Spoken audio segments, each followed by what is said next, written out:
Good question. Life is a collection of accidents, and as it turns out, this couldn't have happened at a better time. The deal with the Chinese has terminated. There's no trailing obligations, and now we find ourselves in a rising copper market with an unencumbered project that's ready to build. So what's next for us is to find a way to extract value from that project. The plan is really very simple. We think we have got a product that's rather unique, a copper project of this scale that's permitted and ready to build. There's not many around. So we are going out and engaging in the wider marketplace with looking for a transaction. And that transaction might be one such as a joint venture as we had envisaged with the Chinese, where someone comes in and takes an interest in the project in exchange for money that goes towards building the project. And that may or may not involve debt. You might sell the project outright should an offer be forthcoming and it's attractive. Or you may look at more interesting corporate deals where you can put two companies together and create something bigger and better. But really what's driving us is we're agnostic on transaction type, more looking for value and crystallizing value for shareholders. Very hard to talk about that in these circumstances. We have had interest from a range of parties within Australia and outside of Australia. Serious balance sheets, people who are capable of adding value to this. And it may be that a transaction eventuates from those various discussions, but we shall just time will tell. But we're very keen to move quickly. The project's there, it's ready to go. Let's not mess around, let's see if we can get a solution.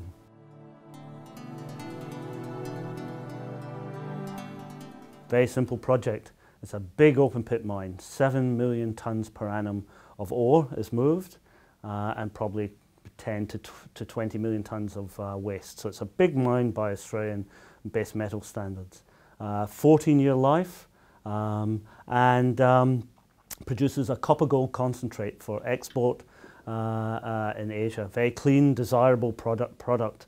Hence it's of considerable interest not only to corporate mining types but also to trading houses. Many of the concentrates we find in the world are dirty now, and this is a very good product. So it's big, it's quite simple. There's nothing complicated about the technology, very similar to the big Ernest Henry mine next door. Some people may have seen the recent transaction between Evolution and Glencore on that mine. Same sort of thing, not as good grade, but big, simple, and hopefully really quite profitable.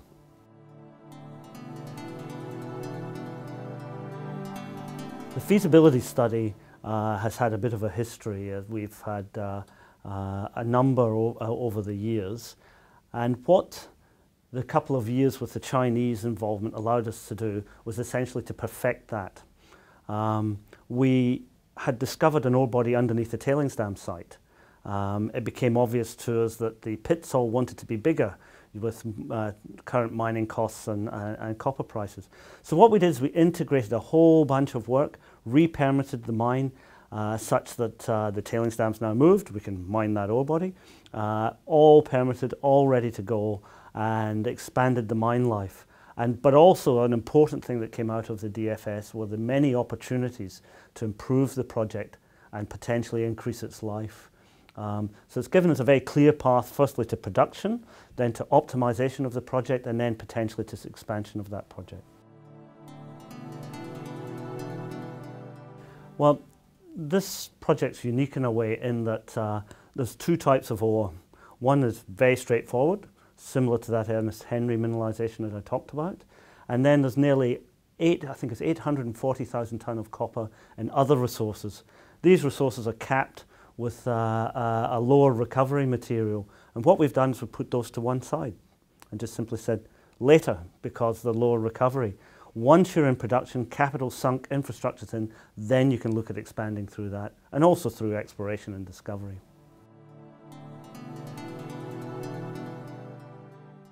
We have, again, serendipitous. We we've been through 3 years of really where no one cares about base metals. And here we are in Base Metal Central in Australia, the Mount Isa area, with huge mines like Mount Isa, Cannington, Ernest Henry, world-class mines, and no one was pegging. And all we've done has been understood the geology, we've got our models for where we want to look, and when ground becomes vacant, we peg it. And we peg first, ask questions later, and then discard if we don't like it. So we've increased our land holding maybe from around 1,200 square kilometres to nearly 4,000 square kilometres, and a very strategic base metal belt, and essentially we control it.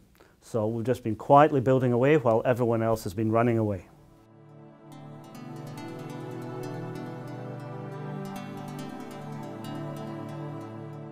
Copper markets are just returned to what they should be. We went through a depressed period, probably relating to factors not that much outside to do with the copper market.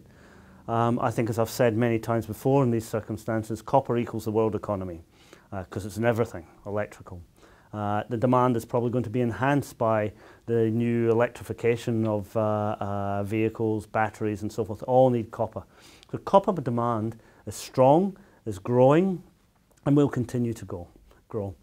On the flip side, in supply, we continue to see issues about mines aging, no huge new mines getting commissioned, not that many that are able to be commissioned, and they are getting higher and higher costs. There's problems of labour, water, all sorts of things. It's very well known.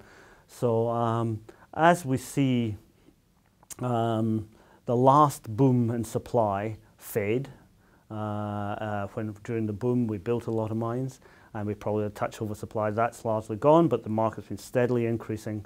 So we're coming into a period of undersupply, and consequently we've seen a big change in the copper price in this last 6 months or so, from low $2 to now over $3, which is not that fantastic a price for copper, but much better than it was. Now, many people out there who are copper bulls forecasting a much higher price, but at these prices, an Australian dollar cost copper mine would make a lot of money. And the copper prices and gold prices that we have today are ahead of those we used in our study.